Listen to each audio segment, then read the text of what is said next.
제발 요양병원에 가세요. 저 힘들어요. 안 돼, 아들, 여기가 집이야. 엄마, 제발. 요양병원 복도는 오후 2시에도 조용했습니다. 정희는 창가 쪽 침대에 앉아 있었습니다. 78살. 허리는 굽지 않았고 손은 떨리지 않았습니다. 지팡이 없이도 걸을 수 있었고 약은 혈압약 한 알. 그런데도 그녀는 지금 이곳에 있었습니다. 아들 성훈이 말했습니다. 엄마, 잠깐만이에요. 안전을 위해서요. 서류는 빨랐습니다. 설명은 짧았습니다. 정희는 항의하지 않았습니다. 평생 그렇게 살아왔기 때문입니다. 남편이 결정하면 따랐고 아들이 권하면 고개를 끄덕였습니다. 그것이 좋은 어머니, 좋은 아내라고 배웠습니다. 병실 문이 닫히는 소리는 생각보다 부드러웠습니다. 입원 첫날 간호사가 가방을 정리했습니다. 어머님, 휴대전화는 저희가 보관할게요. 분실 우려가 있어서요. 통장이랑 카드도요. 필요하신 건 저희가 다 준비해 드릴게요. 정희는 물었습니다. 언제 돌려받나요? 간호사는 웃으며 답했습니다. 퇴원하실 때요.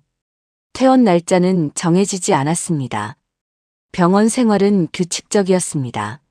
아침 6시 기상, 8시 아침 식사, 10시 건강체조, 점심 후 낮잠, 오후 3시 프로그램 활동, 저녁 6시 식사, 밤 9시 소등. 정희는 시간표를 보며 생각했습니다. 이건 치료가 아니라 보관이라고. 식사는 죽이 많았습니다. 정희는 이를 다 가지고 있었지만 누구도 묻지 않았습니다. 노인은 죽을 먹는다는 전제가 깔려 있었습니다. 프로그램 시간에는 색칠하기를 했습니다. 꽃 그림이 그려진 종이와 색연필 한 세트. 옆 침대 할머니는 같은 꽃을 매일 칠했습니다. 정희는 색연필을 들지 않았습니다. 간호사가 다가와 말했습니다. 어머님, 참여하셔야 해요. 치매 예방에 좋아요. 정희는 치매가 없었습니다. 하지만 설명하지 않았습니다. 설명해도 달라지는 건 없다는 걸 알았기 때문입니다. 성우는 일주일에 한 번 왔습니다. 며느리 지연은 2번에 한 번 따라왔습니다. 어느 날 지연이 말했습니다. 어머님, 집 관리비가 계속 나가고 있어요. 비어있는데도요. 성훈이 덧붙였습니다. 차도 그냥 세워두면 배터리 나가요. 정리하는 게 나을 것 같아요. 정희는 물었습니다. 내가 결정할 수 있나요? 성훈이 웃었습니다. 엄마, 지금은 좀 쉬세요. 저희가 알아서 할게요. 정희는 더 묻지 않았습니다. 하지만 그날 밤 잠이 오지 않았습니다. 정희는 어린 시절을 떠올렸습니다. 625 전쟁이 끝난 뒤 태어났습니다. 아버지는 일찍 돌아가셨고 어머니는 남의 집 빨래를 했습니다. 정희는 12살에 학교를 그만뒀습니다. 오빠가 대학에 가야 했기 때문입니다. 22살에 결혼했습니다. 남편은 성실했습니다. 술을 마시지 않았고 손을 들지 않았습니다. 그것만으로도 감사했습니다. 아들 하나, 딸 하나를 낳았습니다. 남편은 작은 가게를 했고 정희는 옆에서 도왔습니다. 장사가 잘 될 때도 안 될 때도 함께였습니다. 남편이 세상을 떠난 건 5년 전이었습니다. 갑작스럽지는 않았습니다. 병원에서 석 달을 보냈고 정희는 매일 옆에 있었습니다. 마지막 날 남편이 말했습니다. 당신 고생 많았어. 정희는 울지 않았습니다. 장례식장에서도 49제에서도 울지 않았습니다. 우는 건 나중에 해도 된다고 생각했습니다. 하지만 나중은 오지 않았습니다. 남편이 떠난 뒤 정희는 혼자 살았습니다. 아파트는 작았지만 깨끗했습니다. 아침마다 창문을 열고 커피를 내렸습니다. 시장에 가서 장을 받고 동네 성당에 나갔습니다. 성우는 한 달에 한 번쯤 전화했습니다. 엄마, 괜찮으세요? 응, 괜찮아. 힘들면 언제든 말씀하세요. 정희는 힘들다고 말하지 않았습니다. 힘들다고 하면 무엇이 달라질까요? 아들에게는 아들의 삶이 있었습니다. 요양병원에 온 건 낙상 사고 때문이었습니다. 화장실에서 미끄러졌습니다. 골절은 아니었지만 타박상이 있었습니다. 응급실에 갔고 성훈이 달려왔습니다. 엄마, 혼자 계시면 위험해요. 괜찮아. 조심할게. 아니에요. 이번엔 다행이었지만 다음엔 큰일 날 수도 있어요. 성훈은 며칠 뒤 서류를 들고 왔습니다. 요양병원 입소동의서, 재산관리위임장. 엄마가 서명만 하시면 돼요. 저희가 다 관리할게요. 정희는 펜을 들었습니다. 글씨는 또렷했습니다. 손은 떨리지 않았습니다. 서명을 하는 순간 정희는 느꼈습니다. 무언가가 넘어가고 있다는 것을. 밤이었습니다. 병실 불은 꺼져 있었고 복도에서 희미한 빛이 새어 들어왔습니다. 정희는 천장을 보며 누워 있었습니다. 옆 침대 할머니가 중얼거렸습니다. 집에 가고 싶어. 간호사가 들어와 말했습니다. 할머니, 여기가 집이에요. 할머니는 더 이상 말하지 않았습니다. 정희는 눈을 감았습니다. 잠은 오지 않았지만 눈을 감고 있었습니다. 그리고 생각했습니다. 나는 언제부터 내 삶의 주인이 아니었을까? 다음 날 아침, 정희는 평소처럼 일어났습니다. 세수를 하고 식사를 했습니다. 간호사에게 웃어 보였습니다. 프로그램 시간에는 색연필을 들었습니다. 아무 문제 없는 환자처럼 행동했습니다. 하지만 마음속에서는 작은 결심이 자라나고 있었습니다. 아직 끝나지 않았다고. 아직 포기하지 않았다고. 정희는 창밖을 보았습니다. 봄이 오고 있었습니다. 나무에 새순이 돋고 있었습니다. 문은 닫혔지만 계절은 계속 흐르고 있었습니다. 병원에서 보낸 지 열흘째 되던 날 짐이 도착했습니다. 성훈이 집에서 가져온 옷가지와 세면도구였습니다. 큰 가방 하나. 정희는 가방을 열었습니다. 속옷 몇 벌, 잠옷 2벌, 그리고 낡은 외투 1벌이 들어 있었습니다. 외투는 남편과 함께 시장에 다닐 때 입던 것이었습니다. 소매가 닳았고 단추 하나가 없었습니다. 정희는 외투를 꺼내 무릎 위에 올려놓았습니다. 손이 무심코 주머니 안으로 들어갔습니다. 무언가 만져졌습니다. 접힌 종이였습니다. 정희는 종이를 펼쳤습니다. 로또 복권이었습니다. 며칠 전 시장에서 장을 보다가 샀던 것이었습니다. 계산대 옆에 복권 기계가 있었고 1,000원짜리 한 장을 뽑았습니다. 큰 기대는 없었습니다. 그냥 습관이었습니다. 복권은 외투 주머니 깊숙이 들어가 있었고 정희는 그 사실조차 잊고 있었습니다. 그녀는 복권을 들고 복도로 나갔습니다. 병동 끝에 공중전화가 있었습니다. 정희는 수화기를 들고 당첨번호 안내 전화를 걸었습니다. 자동응답기가 번호를 읽어주었습니다. 정희는 복권을 보며 하나씩 확인했습니다. 첫 번째 숫자. 맞았습니다. 두 번째 숫자. 맞았습니다. 세 번째, 네 번째, 다섯 번째. 모두 맞았습니다.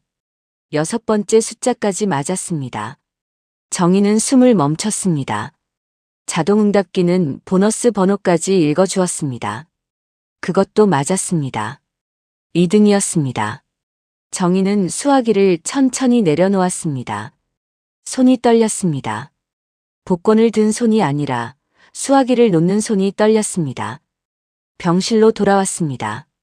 옆 침대 할머니는 낮잠을 자고 있었습니다. 정희는 침대에 앉아 복권을 다시 보았습니다. 숫자들이 흐릿하게 보였습니다. 눈물 때문이 아니었습니다. 눈이 침침해진 것뿐이었습니다. 정희는 생각했습니다. 얼마나 될까? 2등 당첨금은 몇 천만 원에서 억대까지 다양했습니다. 정확한 금액은 나중에 확인하면 됐습니다. 중요한 건 금액이 아니었습니다. 중요한 건 이것이었습니다. 아직 끝나지 않았다는 것. 정희는 복권을 외투 안쪽 주머니 깊숙이 넣었습니다. 그리고 외투를 옷장 맨 안쪽에 걸어두었습니다. 누구에게도 말하지 않기로 했습니다. 성훈에게도, 지연에게도, 간호사에게도. 정희는 알고 있었습니다. 말하는 순간 이 복권은 자신의 것이 아니게 될 거라는 것을. 엄마, 제가 찾아드릴게요. 어머님, 저희가 관리해드릴게요.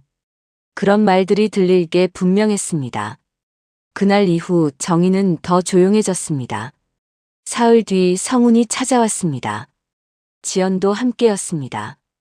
두 사람은 나란히 의자에 앉았습니다. 성훈이 말했습니다. 엄마, 집 정리 좀 해야 할 것 같아요. 정희가 물었습니다. 무슨 정리? 아파트요. 비어있는데 관리비만 나가잖아요. 전세로 놓으면 목돈도 들어오고. 지연이 덧붙였습니다. 어머님 물건들은 창고에 보관하면 돼요. 나중에 필요하시면 언제든 꺼내 쓰실 수 있어요. 정희는 천천히 물었습니다. 내가 동의해야 되는 거 아니야? 성훈이 웃었습니다. 엄마, 위임장 쓰셨잖아요. 법적으로 제가 결정할 수 있어요. 정희는 더 묻지 않았습니다. 대신 고개를 끄덕였습니다. 그래, 알았어. 성훈은 안심한 표정을 지었습니다. 엄마가 이해해 주시니 다행이에요. 두 사람은 30분도 안 되어 일어났습니다. 급한 일이 있다고 했습니다. 정희는 배웅하지 않았습니다. 침대에 앉아 창밖을 보고 있었습니다. 그날 밤 정희는 옷장을 열었습니다. 외투를 꺼내 복권을 확인했습니다. 여전히 그 자리에 있었습니다. 정희는 복권을 다시 넣고 외투를 걸었습니다. 그리고 생각했습니다. 이 돈으로 무엇을 할 수 있을까? 집을 되찾을 수 있을까? 위임장을 무효로 만들 수 있을까? 정희는 알지 못했습니다. 법이 어떻게 돌아가는지, 어디에 도움을 청해야 하는지. 하지만 한 가지는 확실했습니다. 이 복권은 자신의 것이고 아무도 가져갈 수 없다는 것. 다음 날 아침 정희는 병동 게시판 앞에 섰습니다. 게시판에는 여러 전단지가 붙어 있었습니다. 프로그램 안내, 자원봉사자 모집, 건강 강좌 공지. 그중 작은 전단지 하나가 눈에 들어왔습니다. 노인 성년 후견 전문 상담. 전화번호와 함께 짧은 문구가 적혀 있었습니다. 억울한 일이 있으신가요? 혼자 고민하지 마세요. 정희는 전단지를 떼어냈습니다. 주머니에 넣었습니다. 그날 오후 공중전화로 전화를 걸었습니다. 전화를 받은 사람은 여성이었습니다. 네, 법률사무소입니다. 정희는 조심스럽게 말했습니다. 상담 받고 싶은데요. 어떤 문제이신가요? 요양병원에 있는데 제 뜻과 다르게 들어오게 됐어요. 성함이 어떻게 되시나요? 정희는 잠시 망설였습니다. 일단 익명으로 상담 가능할까요? 상대방은 짧게 침묵했다가 말했습니다. 가능합니다. 내일 오후 2시에 방문 상담 가능하신가요? 변호사님이 직접 찾아뵙겠습니다. 정희는 대답했습니다. 네, 괜찮습니다. 다음 날 오후 2시. 면회실에 젊은 남자가 들어왔습니다. 30대 후반쯤 되어 보였습니다. 검은 정장에 서류 가방을 들고 있었습니다. 김정희 어르신이신가요? 정희는 고개를 끄덕였습니다. 네. 남자는 명함을 내밀었습니다. 변호사 오세진입니다. 정희는 명함을 받아들었습니다. 글씨가 작아서 잘 보이지 않았지만 이름은 읽을 수 있었습니다. 오세진은 의자에 앉으며 말했습니다. 편하게 말씀해 주세요. 어떤 일이 있으셨나요? 정희는 처음부터 천천히 이야기했습니다. 낙상 사고, 병원 입소, 위임장, 휴대전화와 통장, 아들의 말, 집 정리 계획. 오세진은 중간에 끊지 않고 들었습니다. 가끔 고개를 끄덕이거나 메모를 했습니다. 정희가 이야기를 마치자 오세진이 물었습니다. 위임장 작성할 때 내용 설명 들으셨어요? 아니요. 서명만 하라고 했어요. 본인 의사로 병원에 오신 건가요? 아니요. 아들이 결정했어요. 오세진은 메모를 멈추고 정희를 보았습니다. 어르신, 이건 부당합니다. 정희는 처음으로 그 말을 들었습니다. 부당하다는 말을. 오세진이 말했습니다. 위임장은 철회할 수 있습니다. 어르신이 판단 능력이 있다는 게 확인되면요. 어떻게 하면 되나요? 법원에 후견 심판 청구 취소 신청을 하거나 위임장 무효 소송을 제기할 수 있어요. 다만 오세진은 잠시 말을 멈췄습니다. 조용히 준비해야 합니다. 상대방이 눈치채면 절차가 복잡해질 수 있어요. 정희는 고개를 끄덕였습니다. 알겠습니다. 혹시 자산이 있으신가요? 절차 진행에 비용이 필요합니다. 정희는 잠시 망설였습니다. 그리고 말했습니다. 있습니다. 오세진은 더 묻지 않았습니다. 그럼 일주일 뒤에 다시 뵙겠습니다. 그때 구체적인 계획 말씀드릴게요. 면회실을 나서며 정희는 생각했습니다. 이제 시작이라고. 복권은 우연이었지만 이 만남은 우연이 아니었습니다. 게시판 앞에 선 것도, 전화를 건 것도, 이야기를 한 것도 모두 자신의 선택이었습니다. 정희는 병실로 돌아왔습니다. 옷장을 열어 외투를 만졌습니다. 복권은 여전히 그 자리에 있었습니다. 이제 이 종이는 단순한 복권이 아니었습니다. 싸울 수 있는 힘이었습니다. 그날 밤 정희는 창밖을 보았습니다. 봄비가 내리고 있었습니다. 나무가지가 비에 젖어 더 진하게 보였습니다. 정희는 조용히 중얼거렸습니다. 이제 시작이야. 아무도 듣지 못하는 목소리였지만 정혜 자신에게는 또렷하게 들렸습니다. 일주일이 지났습니다. 오세진 변호사는 약속대로 다시 찾아왔습니다. 이번에는 서류 가방이 더 두꺼워 보였습니다. 면회실에 앉자마자 오세진이 말했습니다. 어르신, 복권 당첨금 확인하셨어요? 정희는 고개를 끄덕였습니다. 네. 5억 2천입니다. 오세진은 잠시 침묵했습니다. 그리고 천천히 말했습니다. 충분합니다. 하지만 문제가 있어요. 정희는 그를 보았습니다. 무슨 문제요? 당첨금을 찾으려면 본인 통장이 필요한데 지금 통장은 아드님이 관리하고 계시잖아요. 정희는 고개를 숙였습니다. 그럼 어떻게 해야 하나요? 오세진이 서류를 꺼내며 말했습니다. 일단 임시 계좌를 만들어야 합니다. 그리고 당첨금을 받자마자 신탁으로 묶어야 해요. 아드님이 건드릴 수 없도록요. 신탁이 뭔가요? 돈을 맡기는 겁니다. 어르신이 지정한 용도로만 쓸 수 있게요. 법적으로 보호받을 수 있어요. 정희는 천천히 고개를 끄덕였습니다. 시간이 얼마나 걸리나요? 빠르면 2주, 늦으면 한 달입니다. 그동안 아무도 눈치채면 안 돼요. 그날부터 정희는 더욱 조용해졌습니다. 프로그램 시간에는 빠짐없이 참석했습니다. 색칠하기를 했고 노래 교실에도 나갔습니다. 식사도 잘했습니다. 간호사들은 정희를 모범 환자라고 불렀습니다. 하지만 마음속에서는 매일 계획을 세웠습니다. 복권을 어떻게 찾을 것인가? 통장을 어떻게 만들 것인가? 아들이 알아채지 않으려면 어떻게 해야 하는가? 정희는 작은 수첩에 하나씩 적었습니다. 날짜, 할 일, 확인 사항. 글씨는 또렷했고 손은 떨리지 않았습니다. 이틀 뒤 성훈이 전화를 걸어왔습니다. 엄마, 집 정리 시작했어요. 정희는 침착하게 물었습니다. 뭘 정리했는데? 옷이랑 이불이랑요. 쓸모없는 건 다 버렸어요. 내 물건들도. 네. 어차피 안 쓰실 거잖아요. 정희는 숨을 깊이 들이마셨습니다. 사진은? 사진요? 아, 앨범이요? 그것도 정리했어요. 필요한 것만 남기고요. 정희는 더 묻지 않았습니다. 전화를 끊고 침대에 앉았습니다. 남편과 찍은 사진들, 아이들 어릴 적 사진들, 그 모든 것들이 쓸모없는 것으로 분류되어 사라졌습니다. 정희는 분노하지 않았습니다. 대신 수첩을 펼쳤습니다. 날짜를 적었습니다. 성운의 말을 적었습니다. 집 정리 마이너스 물건 무단 처분. 기록은 감정이 아니었습니다. 증거였습니다. 사흘 뒤 지연이 혼자 찾아왔습니다. 손에는 과일 바구니가 들려 있었습니다.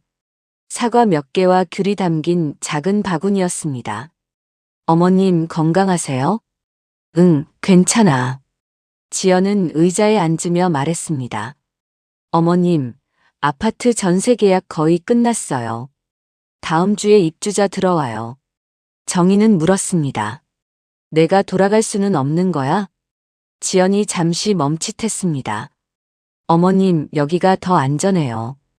혼자 계시면 또 다치실 수 있잖아요. 나는 다치지 않았어. 미끄러진 것뿐이야. 그래도요. 성훈 오빠도 걱정하고 있어요. 정희는 더 말하지 않았습니다. 지연은 30분쯤 있다가 일어났습니다. 과일 바구니를 두고 갔습니다. 정희는 바구니를 보며 생각했습니다. 이건 위로가 아니라 거래라고. 과일을 주는 대신 집을 빼앗는 거래. 그날 밤 정희는 수첩에 적었습니다. 아파트 전세 계약 마이너스 본인 동의에 없음. 숫자가 늘어났습니다. 기록이 쌓였습니다. 정희는 수첩을 덮고 창밖을 보았습니다. 봄이 깊어지고 있었습니다. 나무에 꽃이 피기 시작했습니다. 하지만 병실 창문은 열리지 않았습니다. 오세진 변호사는 일주일마다 찾아왔습니다. 계좌는 만들어졌어요. 복권은 이번 주 안에 찾으시면 돼요. 어떻게 나가요? 외출 허가가 필요한데. 보호자 동의 없이도 외출할 수 있어요. 어르신이 요청하시면 됩니다. 정희는 고개를 끄덕였습니다. 오세진이 덧붙였습니다. 하지만 조심하셔야 해요. 아드님이 알게 되면 절차가 복잡해질 수 있어요. 알아요. 혹시 불안하시면 제가 동행할 수도 있어요. 정희는 고개를 저었습니다. 아니에요. 혼자 할 수 있어요. 오세진은 정희를 보며 말했습니다. 어르신 힘드시죠? 정희는 대답하지 않았습니다. 대신 창밖을 보았습니다. 오세진은 더 묻지 않았습니다. 외출 당일. 정희는 아침 일찍 일어났습니다. 세수를 하고 외투를 꺼냈습니다. 복권은 여전히 주머니 안에 있었습니다. 간호사실에 가서 말했습니다. 오늘 외출하려고요. 어디 가시는데요? 은행이요. 볼 일이 있어서요. 간호사는 잠시 망설이다가 말했습니다. 보호자분께 연락드려야 하는데요. 정희는 천천히 말했습니다. 법적으로 제가 요청하면 가능한 거 아닌가요? 간호사는 말을 멈췄습니다. 정희는 조용히 기다렸습니다. 결국 간호사가 고개를 끄덕였습니다. 네, 알겠습니다. 점심 전까지 돌아오세요. 병원 밖 공기는 달랐습니다. 정희는 천천히 걸었습니다. 다리는 괜찮았습니다. 지팡이도 필요 없었습니다. 버스를 탔습니다. 창밖으로 거리가 지나갔습니다. 사람들이 걷고 차들이 달렸습니다. 세상은 여전히 돌아가고 있었습니다. 복권 판매점에 도착했습니다. 정희는 복권을 내밀었습니다. 점원이 기계에 대더니 눈을 크게 떴습니다. 어머님, 2등이세요. 정희는 고개를 끄덕였습니다. 알아요. 축하드려요. 5억이 넘어요. 주변 사람들이 돌아봤습니다. 정희는 조용히 말했습니다. 조용히 해주실 수 있나요? 점원은 고개를 끄덕이며 서류를 꺼냈습니다. 신분증이랑 통장 필요해요. 정희는 준비한 서류를 건넸습니다. 은행까지는 걸어서 10분이었습니다. 정희는 창구에 앉아 통장을 내밀었습니다. 당첨금이 입금되었습니다. 5억 2,300만 원. 숫자는 컸지만 실감이 나지 않았습니다. 은행원이 물었습니다. 다른 절차 필요하신 거 있으세요? 정희는 말했습니다. 신탁 상담 받고 싶어요. 2시간 뒤 정희는 병원으로 돌아왔습니다. 간호사가 물었습니다. 볼일 잘 보셨어요? 네. 정희는 병실로 들어가 외투를 벗었습니다. 복권은 이제 없었습니다. 대신 주머니에는 통장이 들어 있었습니다. 정희는 통장을 수첩과 함께 옷장 깊숙이 넣었습니다. 그리고 침대에 앉아 창밖을 보았습니다. 첫 번째 단계는 끝났습니다. 이제 두 번째 단계가 남았습니다. 저녁 무렵 성훈에게서 전화가 왔습니다. 엄마, 오늘 외출하셨다고요? 정희는 침착하게 대답했습니다. 응, 은행 갔다 왔어. 왜요? 무슨 일 있었어요? 그냥 확인할 게 있어서. 뭘 확인하셨는데요? 정희는 잠시 침묵했습니다. 그리고 말했습니다. 그건 내일이야. 성우는 더 묻지 않았습니다. 하지만 목소리에 불안함이 섞여 있었습니다. 엄마, 혹시 무슨 문제 있으시면 말씀하세요. 문제 없어. 걱정 마. 전화를 끊고 정희는 생각했습니다. 시간이 얼마 남지 않았다고. 성우는 이미 눈치채기 시작했습니다. 곧 확인하러 올 것입니다. 그 전에 모든 준비를 끝내야 했습니다. 그날 밤 정희는 수첩을 펼쳤습니다. 적어둔 기록들을 하나씩 읽었습니다. 날짜, 말, 행동들. 이것들은 단순한 기억이 아니었습니다. 싸울 수 있는 무기였습니다. 정희는 수첩을 덮고 불을 껐습니다. 어둠 속에서 천장을 보며 중얼거렸습니다. 조금만 더. 아무도 듣지 못하는 목소리였지만 정희에게는 약속이었습니다. 포기하지 않겠다는 약속. 오세진 변호사가 마지막으로 찾아온 날은 목요일 오후였습니다. 어르신 준비 끝났습니다. 그는 서류 뭉치를 테이블 위에 내려놓았습니다. 위임장 무효 소송과 후견 심판 취소 신청을 동시에 진행합니다. 어르신의 판단 능력 검사 결과도 나왔어요. 정희는 조용히 물었습니다. 결과가 어떻게 나왔나요? 정상입니다. 어르신은 모든 법적 능력을 갖추고 계세요. 정희는 고개를 끄덕였습니다.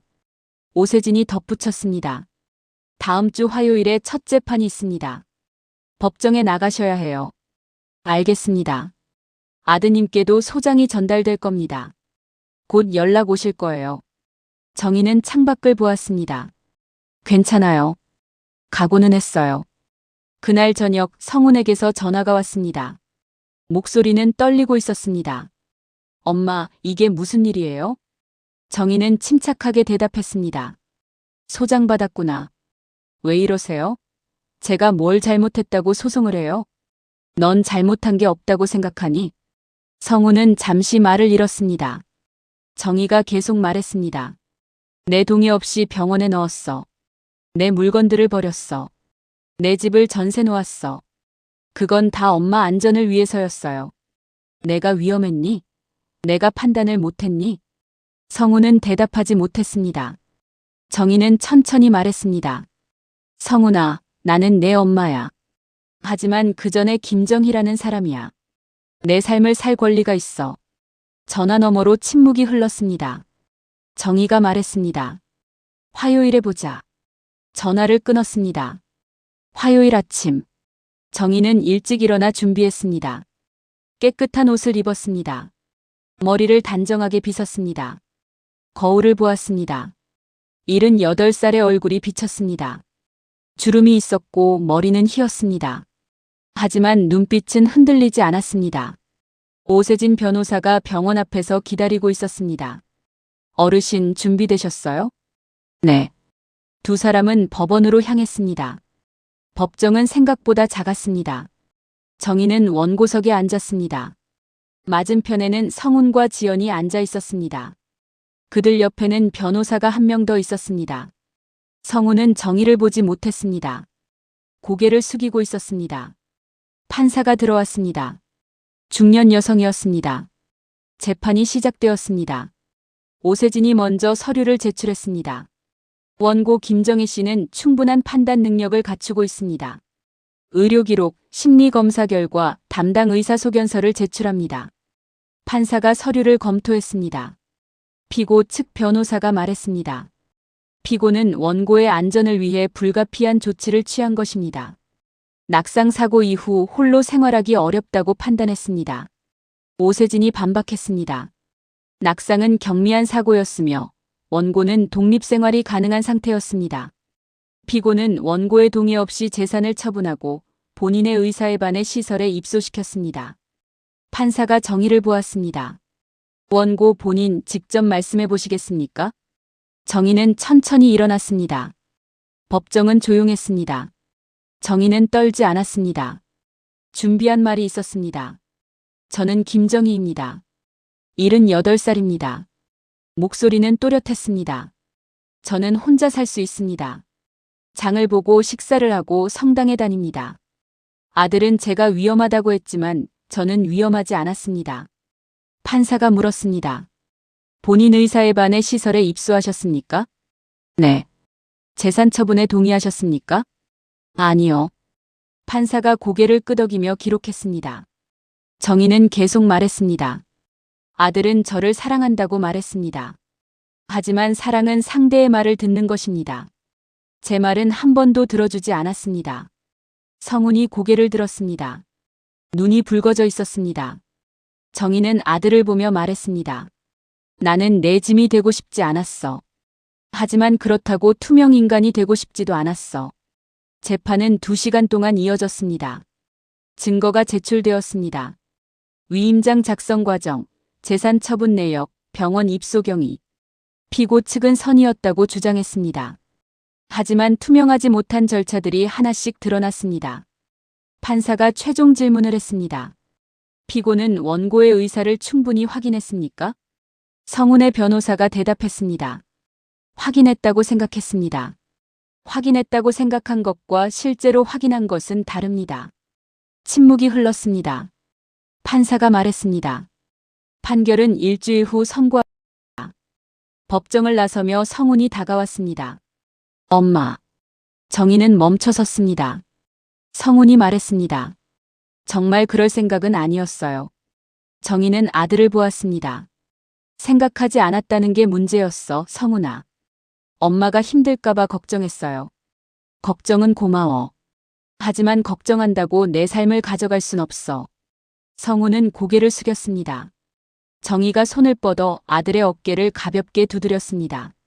나는 아직 끝나지 않았어. 그걸 알아줬으면 좋겠어. 성훈은 고개를 들었습니다. 눈물이 흘렀습니다. 미안해요, 엄마. 정의는 대답하지 않았습니다. 대신 조용히 돌아섰습니다. 일주일 뒤 판결문이 도착했습니다. 오세진이 전화로 알려줬습니다.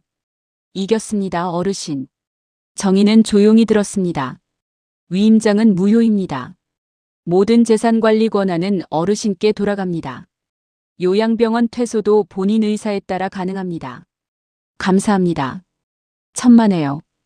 어르신이 용기 내셨으니까 가능했어요. 전화를 끊고 정의는 창밖을 보았습니다. 5월이었습니다. 나무는 완전히 푸르러졌습니다. 그날 오후 성훈이 찾아왔습니다. 혼자였습니다. 손에는 아무것도 들지 않았습니다. 엄마. 정의는 침대에 앉아 있었습니다. 성훈이 말했습니다. 판결문 받았어요. 그래. 제가 잘못했어요. 정의는 아들을 보았습니다. 성훈이 계속 말했습니다. 엄마가 약해졌다고 생각했어요. 도와줘야 한다고 생각했어요. 그런데 그는 말을 멈췄습니다. 정의가 물었습니다. 그런데 엄마 말을 들어야 했어요. 엄마가 뭘 원하는지. 정의는 고개를 끄덕였습니다. 이제 알았구나. 성훈이 눈물을 닦으며 말했습니다. 다시 시작할 수 있을까요? 정의는 잠시 생각했습니다. 그리고 말했습니다. 할 수 있지. 하지만 이번엔 내 말도 들어줘야 해. 네, 엄마. 두 사람은 한동안 말없이 앉아 있었습니다. 창밖에서 바람이 불어왔습니다. 저녁 무렵 정의는 혼자 복도를 걸었습니다. 간호사실을 지나며 생각했습니다. 이제 곧 이곳을 떠날 수 있다고. 병실로 돌아와 옷장을 열었습니다. 수첩과 통장이 그 자리에 있었습니다. 정의는 수첩을 펼쳤습니다. 적어둔 기록들을 천천히 읽었습니다. 이것들은 싸움의 기록이었습니다. 하지만 동시에 살아남은 기록이기도 했습니다. 정희는 수첩을 덮고 창밖을 보았습니다. 별이 떠오르고 있었습니다. 그녀는 조용히 중얼거렸습니다. 이제 시작이야. 진짜 삶이 이제부터였습니다. 퇴원 서류에 서명하는 순간은 조용했습니다. 정희는 펜을 들고 자신의 이름을 적었습니다. 김정희. 세 글자는 또렷했습니다. 간호사가 말했습니다. 건강 조심하세요, 어머님. 감사합니다. 정희는 가방을 들고 병실을 나섰습니다.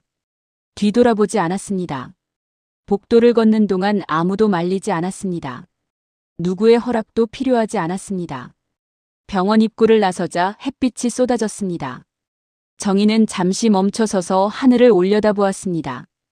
5월의 하늘은 높고 맑았습니다. 오세진 변호사가 차를 가지고 와 있었습니다. 어르신, 어디로 모실까요? 정희는 잠시 생각했습니다. 은행 먼저 갈게요. 알겠습니다. 차 안에서 정희는 창밖을 보았습니다. 거리는 활기찼습니다. 사람들이 걷고 버스가 지나갔습니다. 세상은 여전히 돌아가고 있었습니다. 은행에 도착했습니다. 상담실에서 정희는 직원과 마주 앉았습니다. 신탁 설정하시려는 거죠? 네. 수익자는 누구로 하실 건가요? 정희는 대답했습니다. 손녀 김하은입니다. 14살이에요. 직원이 서류를 작성하며 물었습니다. 용도를 지정하시나요? 네. 교육비, 주거비, 의료비로만 쓸 수 있게 해주세요. 그리고 25살 이전에는 본인도 임의로 인출할 수 없게요. 알겠습니다. 신탁 금액은요? 4억입니다. 직원은 잠시 멈칫했습니다. 그리고 고개를 끄덕이며 입력했습니다. 정희는 계속 말했습니다. 나머지는 제 생활비 계좌로 남겨주세요. 네, 어르신. 서류 작성은 1시간이 걸렸습니다. 마지막 서명을 마치고 정희는 생각했습니다. 이제 하은이의 미래는 안전하다고. 은행을 나서며 오세진이 물었습니다. 이제 어디로 가실까요? 집 보러 가야 해요. 어느 집이요? 새로 구할 집이요. 오세진은 잠시 놀란 표였습니다. 아드님 집으로 안 가시고요? 정희는 고개를 저었습니다. 같이 살 순 없어요. 서로를 위해서요. 오세진은 고개를 끄덕였습니다. 알겠습니다. 부동산 들를까요? 네. 부동산에서 여러 매물을 봤습니다. 정희는 작은 전셋집을 골랐습니다. 방 2개, 주방 하나. 햇빛이 잘 들었습니다. 여기로 할게요. 중개인이 말했습니다. 다음 주부터 입주 가능하세요. 좋아요. 계약을 마치고 나오며 정희는 생각했습니다. 이제 내 공간이 생긴다고. 아무도 허락 없이 들어올 수 없는 곳. 저녁 무렵 성훈에게 전화를 걸었습니다. 성훈아, 나야. 엄마, 퇴원하셨어요? 응. 오늘 나왔어. 어디 계세요? 제가 모시러 갈게요. 정희는 잠시 멈칫했습니다. 성훈아, 나 새 집 구했어. 전화 너머로 침묵이 흘렀습니다. 엄마, 저희 집으로 오시면 안 돼요? 아니야. 따로 사는 게 좋을 것 같아. 엄마. 정희는 부드럽게 말했습니다. 성훈아, 이게 서로한테 나아. 너도 편하고 나도 편해. 성훈은 한숨을 쉬었습니다. 알겠어요. 하지만 자주 찾아뵐게요. 그래. 그렇게 하자. 전화를 끊고 정희는 창밖을 보았습니다. 저녁 노을이 지고 있었습니다. 일주일 뒤 정희는 새 집으로 이사했습니다. 짐은 많지 않았습니다. 옷가지, 이불, 그릇 몇 개. 병원에서 가져온 수첩과 통장. 성훈과 지연이 도와주러 왔습니다. 손녀 하은도 함께였습니다. 하은이 물었습니다. 할머니, 여기서 혼자 사실 거예요? 응, 그래. 무섭지 않으세요? 정희는 웃으며 대답했습니다. 안 무서워. 여기가 내 집이니까. 하은이 고개를 끄덕였습니다. 짐을 다 정리하고 성훈 가족은 돌아갔습니다. 정희는 혼자 남았습니다. 집안은 조용했습니다. 정희는 창문을 열었습니다. 바람이 들어왔습니다. 커튼이 흔들렸습니다. 부엌으로 가서 커피를 내렸습니다. 오랜만에 마시는 커피였습니다. 컵을 들고 창가에 앉았습니다. 밖에서는 아이들이 뛰어놀고 있었습니다. 웃음소리가 들렸습니다. 정희는 커피를 한 모금 마셨습니다. 따뜻했습니다. 다음 날 아침 정희는 일찍 일어났습니다. 세수를 하고 밥을 지었습니다. 김치찌개를 끓였습니다. 혼자 먹는 식사였지만 정성스럽게 차렸습니다. 식사를 마치고 설거지를 했습니다. 그리고 가방을 들고 집을 나섰습니다. 시장은 사람들로 붐볐습니다. 정희는 천천히 걸으며 장을 봤습니다. 배추 한 통, 무 한 개, 고등어 2마리. 과일 가게에서 사과를 샀습니다. 주인 아주머니가 말했습니다. 오랜만이네요, 어머니. 응, 좀 바빴어요. 어디 다녀오셨어요? 정희는 잠시 생각하다가 웃으며 말했습니다. 먼데 다녀왔어요. 아주머니는 사과 2개를 더 넣어줬습니다. 서비스예요. 고마워요. 집으로 돌아와 장을 정리했습니다. 냉장고가 채워졌습니다. 정희는 거실에 앉아 수첩을 꺼냈습니다. 병원에서 적었던 기록들을 다시 읽었습니다. 날짜, 말, 사건들. 이제 이것들은 과거였습니다. 정희는 수첩의 빈 페이지를 펼쳤습니다. 새로운 날짜를 적었습니다. 그리고 한 줄을 더 적었습니다. 다시 시작. 며칠 뒤 성당에 갔습니다. 오랜만에 보는 얼굴들이 반겼습니다. 어머니, 어디 아프셨어요? 아니에요. 좀 바빴어요. 미사를 마치고 성당 마당에서 사람들과 이야기를 나눴습니다. 날씨 이야기, 자식 이야기, 건강 이야기. 평범한 이야기들이었지만 정희에게는 소중했습니다. 집으로 돌아오는 길 정희는 생각했습니다. 이런 일상이 얼마나 귀한지. 어느 토요일 오후 초인종이 울렸습니다. 문을 열자 하은이가 서 있었습니다. 할머니. 하은아. 어떻게 왔어? 할머니 보고 싶어서요. 정희는 손녀를 집 안으로 들였습니다. 둘은 거실에 앉아 과일을 먹으며 이야기했습니다. 하은이 물었습니다. 할머니 여기 사는 거 좋으세요? 응, 좋아. 외롭지 않으세요? 정희는 손녀를 보며 말했습니다. 혼자 있는 게 외로운 게 아니야. 내가 원하지 않는데 혼자가 되는 게 외로운 거지. 하은이 고개를 끄덕였습니다. 정희가 물었습니다. 너 요즘 꿈이 뭐야? 선생님이요. 아이들 가르치는 선생님. 좋은 꿈이네. 하은이 웃었습니다. 정희는 손녀의 손을 잡으며 말했습니다. 하은아, 할머니가 너한테 남겨둔 게 있어. 뭐예요? 내가 꿈을 이룰 수 있게 도와줄 거야. 나중에 알게 될 거야. 하은이 고개를 갸우뚱했지만 정희는 더 설명하지 않았습니다. 저녁 무렵 하은이 돌아가고 정희는 혼자 남았습니다. 창문을 열고 저녁 공기를 마셨습니다. 바람이 시원했습니다. 정희는 생각했습니다. 이 이야기는 돈에 관한 것이 아니었다고. 이름에 관한 것이었다고. 선택권에 관한 것이었다고. 김정희라는 이름을 되찾은 것. 밤이었습니다. 정희는 침대에 누워 천장을 보았습니다.